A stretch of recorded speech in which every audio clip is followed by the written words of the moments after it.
Hello students, welcome to RX विजन। इसके पहले वाले क्लास पे आप लोग ड्रग मेटाबॉलिज्म के बारे में सीखे थे।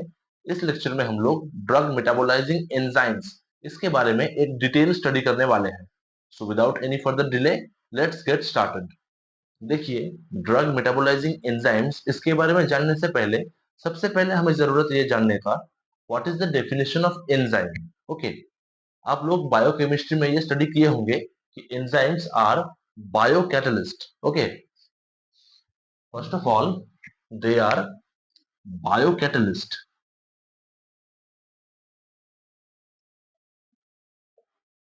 इसका मतलब क्या होता है? देखिए, कैटलिस्ट का मतलब होता है ऐसा कुछ मॉलिक्यूल जो कोई भी केमिकल रिएक्शन को, मतलब रिएक्शन का रेट को बढ़ाने के लिए या घटाने के लिए जिम्मेदार होता है। लेकिन after the reaction, after the completion of the reaction, they remain unchange. Okay, stay unchanged. This is the simple definition of enzymes, and they are of course protein in nature. Okay, they are protein in nature.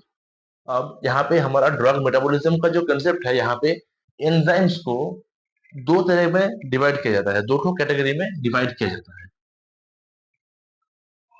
Drug metabolising enzymes are broadly of two types. Number one is microsomal enzyme,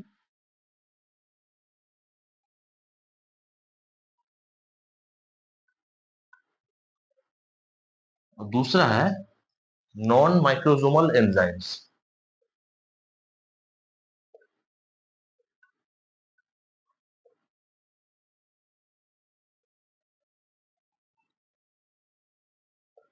okay, ये है major दो types of enzymes, drug metabolising enzymes. अब देखिए, हम लोग पहले microsomal enzyme के बारे में स्टडी करने वाले हैं। Now we are going to study about microsomal enzymes. देखिए, सबसे पहले इस नाम को अच्छे से समझना जरूरी है। माइक्रोसोमल यानी माइक्रोसोम से डिराइव किया हुआ कुछ एंजाइम्स। अब माइक्रोसोम होता क्या है? बेसिकली माइक्रोसोम नाम का कोई भी सेल ऑर्गेनेल्स नहीं रहता है। आप अगर कोई सेल का मतलब डायग्राम देखिएगा, वहां पे माइक्रोसोम कहीं पे भी आपको मिलेगा नहीं। फिर ये है क्या? Actually smooth endoplasmic reticulum. Okay, smooth endoplasmic reticulum. आप कमेंट में लिखिएगा इस स्मूथ एंडोप्लाज्मिक रेटिकुलम का फंक्शन क्या होता है सेल में। ओके, अब इस स्मूथ एंडोप्लाज्मिक रेटिकुलम को अगर सेंट्रीफ्यूज किया जाए, सेंट्रीफ्यूगेशन किया जाए, सेंट्रीफ्यूगेशन, ये करने के बाद स्मूथ एंडोप्लाज्मिक रेटिकुलम का फ्रैगमेंटेशन होता है। Okay, fragmentation, fragmentation,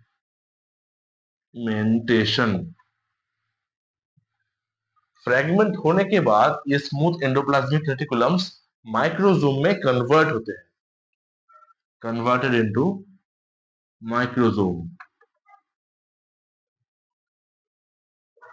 so this is the concept of माइक्रोजोम।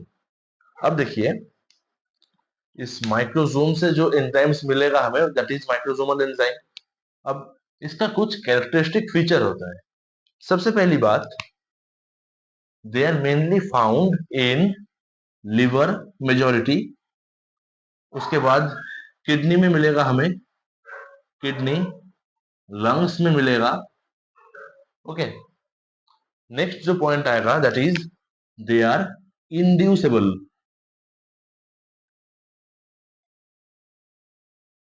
Inducible का मतलब ये होता है they can be induced. Okay, अब एंजाइम इंडक्शन, एंजाइम इनहिबिशन, ये अलग से टॉपिक है हमारा, वो उसके लिए वीडियो एक बना देंगे आपके लिए।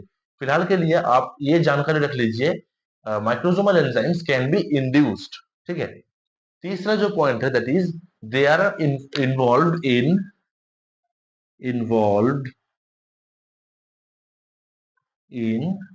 which type of chemical reactions? Mainly phase 1 reaction and phase 2 में only glucuronide conjugation. Okay, ग्लूकुरोनाइडेशन या ग्लूकुरोनाइड कंजुगेशन। अब फेज 1 में कौन कौन सा आता है आपको पता ही है, ऑक्सीडेशन आता है, ऑक्सीडेशन, आगे आपका रिडक्शन, फिर आएगा आपका हाइड्रोलिसिस। ओके, एंड जो इसका माइक्रोसोमल एंजाइम का कुछ एग्जांपल आपको दिखाते हैं, देखिए साइटोक्रोम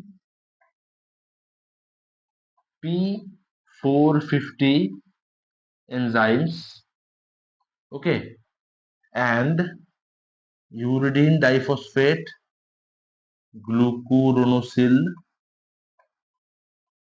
transferase, ओके। सो देखिए माइक्रोसोमल एंजाइम्स, यहाँ पे हम लोग सीखे माइक्रोसोम होता क्या है। ये मिलता कहाँ है, मेनली लिवर, किडनी, लंग्स, यहाँ पे मिलेगा आपका। ये इंड्यूसेबल एंजाइम्स है। They involved in phase 1 reaction such as oxidation, reduction, hydrolysis और glucuronidation in phase 2. Example है cytochrome P450 enzymes and uridine diphosphate glucuronosyl transferase. Next आएगा आपका non microsomal enzymes. दूसरा जो डिविजन था that was non microsomal enzymes.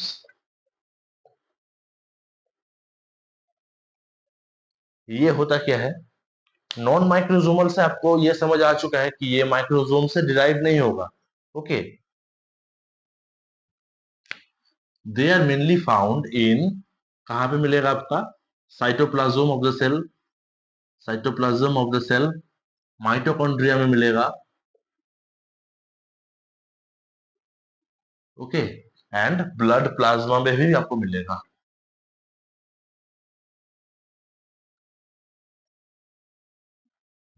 ठीक है, अब देखिए they are non inducible, okay, इसका इंडक्शन संभव नहीं है। एंजाइम इंडक्शन जब पढ़ेंगे हम लोग तब देखिएगा नॉन माइक्रोसोमल एंजाइम्स को हम लोग इंड्यूस कर नहीं सकते हैं, नॉन इंड्यूसेबल। अब तीसरा जो पॉइंट है that is they are involved in which type of chemical reactions, involved in mainly phase 2 reactions, phase 2 except glucuronide conjugation, okay, except glucuronidation।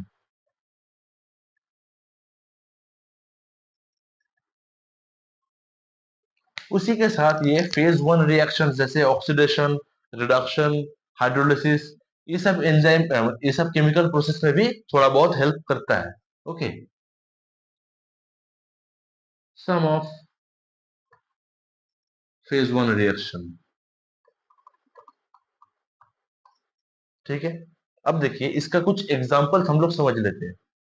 First of all they are mono amino oxidase. ये enzyme आप आगे जब autonomic pharmacology पढ़ेंगे वहां पे देखिएगा use होगा, mono amino oxidase.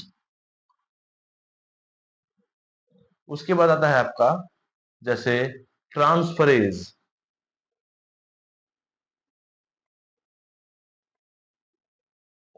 Next आएगा आपका एस्टरेज, एमाइडेज। ये होता है कि देखिए esterase and amidase they are hydrolytic enzyme, okay.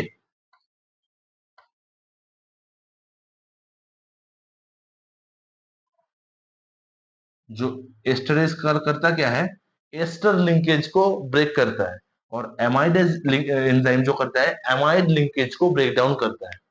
So I hope आपको यहाँ से microsomal and non microsomal enzyme के बारे में एक बेसिक जानकारी हासिल हो चुका है। ड्रग मेटाबॉलिज्म में जो एंजाइम यहाँ पे इन्वॉल्व होता है जैसे microsomal and non microsomal enzyme, इसके बारे में एक बेसिक ओवरव्यू आपको मिल चुका है। अब यहाँ पे हम लोग माइक्रोसोमल एंजाइम में जो साइटोक्रोम P450 सिस्टम जो है उसको डिटेल में स्टडी करने वाले हैं। यहाँ से जीपैट में बहुत सारा क्वेश्चन आ सकता है और ये आपका बायोफार्मास्यूटिक्स का कंसेप्ट डेवलप करने में बहुत ही हेल्पफुल होगा। देखिए, अभी हम लोग साइटोक्रोम P450 एंजाइम्स के बारे में सीखने वाले हैं। ये बहुत ही इंपॉर्टेंट एक माइक्रोसोमल एंजाइम है। देखिए, साइटोक्रोम P450 एंजाइम सिस्टम का पूरा नाम जो है that is cytochrome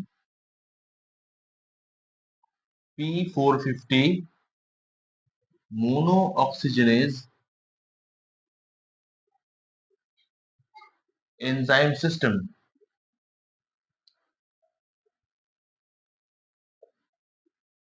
okay, cytochrome P450 mono oxygenase enzyme system, ये है इसका पूरा नाम।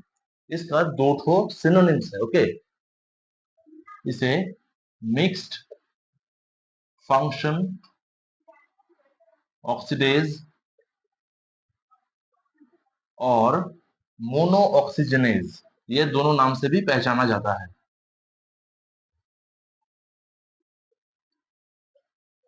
Mono oxygenase and mixed function oxidase. Okay, अब देखिए यहाँ पे P और 450 इसका मतलब क्या होता है, इसे हम समझाते हैं। देखिए, ये साइटोक्रोम P450 एंजाइम्स जो है basically they are hemoprotein in nature. Okay, hemoprotein in nature होते हैं। आपको पता ही है कि enzymes are protein in nature. यहाँ पे एक्स्ट्रा हीम यूनिट जुड़ा होता है। ओके, इसका मतलब होगा इसमें एक प्रोटीन पार्ट तो है ही, उसी के साथ आयरन प्रोटोपोरफायरिन,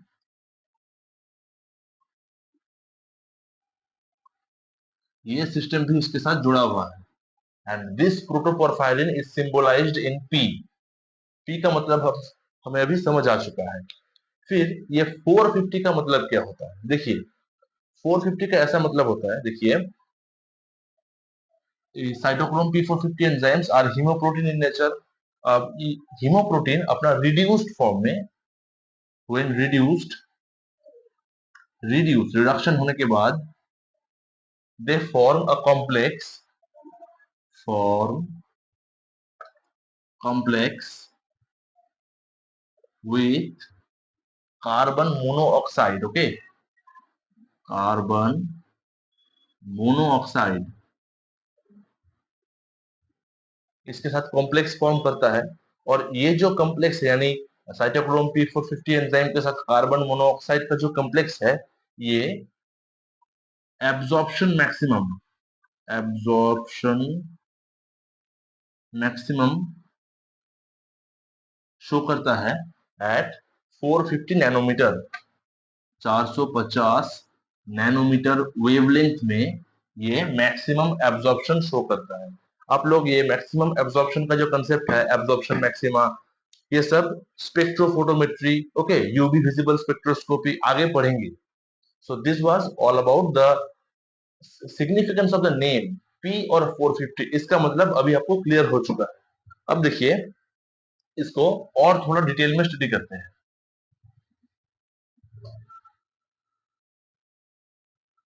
आप अगर कोई स्टैंडर्ड फार्माकोलॉजी का किताब देखिएगा, फॉर एग्जांपल केडी त्रिपाठी हो, उसमें आपको कुछ एंजाइम मिलेगा, ऐसे साइटोक्रोम P450 एंजाइम के अंदर कुछ एग्जांपल आए देखिएगा।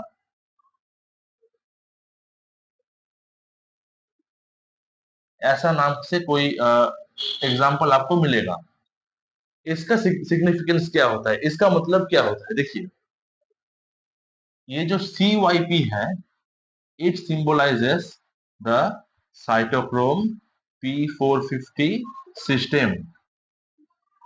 यानी ये जो एंजाइम है, ये साइटोक्रोम P450 एंजाइम सिस्टम के अंदर आता है। ओके, ये जो नंबर है यहाँ पे, this number signifies the family.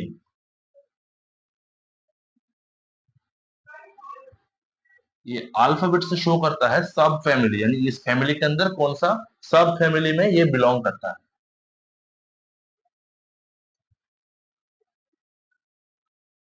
और यहाँ पे दूसरा जो नंबर है यहाँ पे, it denotes the number of member, कौन सा मेंबर है ये।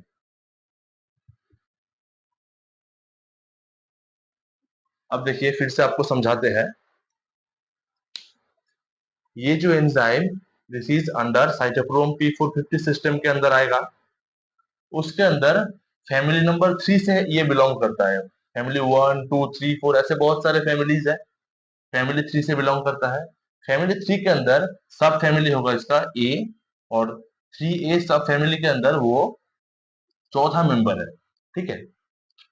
और एक एग्जांपल आपको दिखाएंगे यहाँ पे CYP3A5, और एग्जांपल है CYP1A1, CYP2E1, ऐसे करके बहुत सारे एंजाइम्स इसके अंदर आते हैं।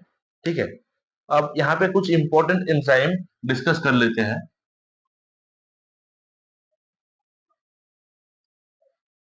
इनको ही लेके हम लोग चर्चा करेंगे।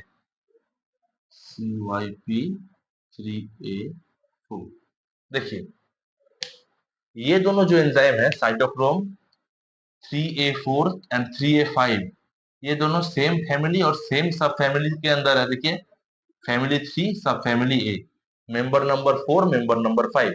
ये बेसिकली मोस्ट इंपॉर्टेंट माना जाता है। ये साइटोक्रोम सिस्टम के अंदर मोस्ट इंपॉर्टेंट एंजाइम्स माना जाता है, क्योंकि मेजोरिटी ऑफ ड्रग्स यानी 50% जो ड्रग हम लोग इंटेक करते हैं 50% के ऊपर ये ही मेटाबॉलिज्म कर देते हैं।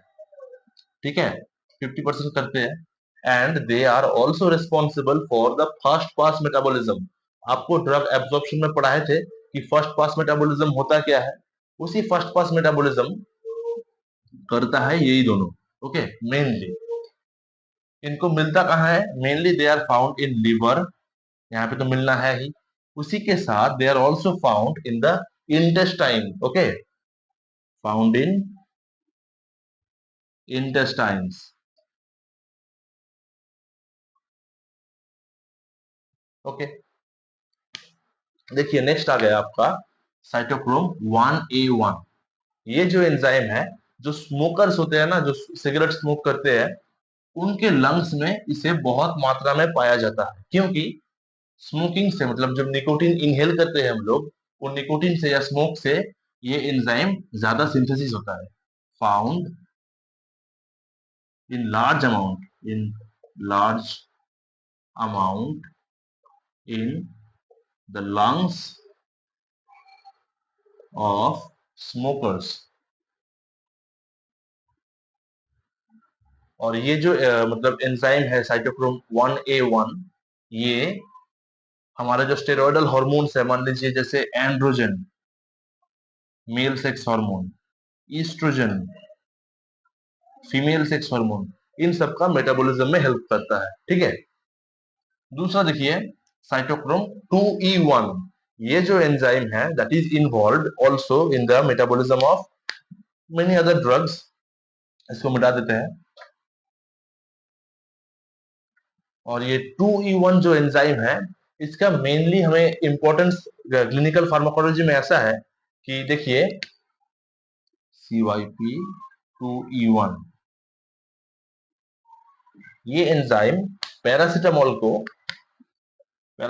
को मेटाबोलिज्म मेटाबोलिज्म करके ऑक्सीडेशन करके एक टॉक्सिक मेटाबोलाइट तैयार करता है, N acetyl para benzoquinone imine. Okay, ये एक हेपाटोटॉक्सिक मेटाबोलाइट है। आपको जब ड्रग मेटाबॉलिज्म पढ़ाए थे वहां पे ग्लूटाथायोन कंजुगेशन के अंदर इसका जो एक्चुअल पाथवे है, पैरासिटामोल कैसे मेटाबॉलिज्म होता है, वो आपको इन डिटेल में दिखाए थे। Okay, this is all about the cytochrome P450 enzymes. ये एक बेसिक कंसेप्ट था। आई होप आपको ये अभी समझ आ चुका है। Thanks for watching this video. ये वीडियो आपको कैसा लगा please let me know in the comment section.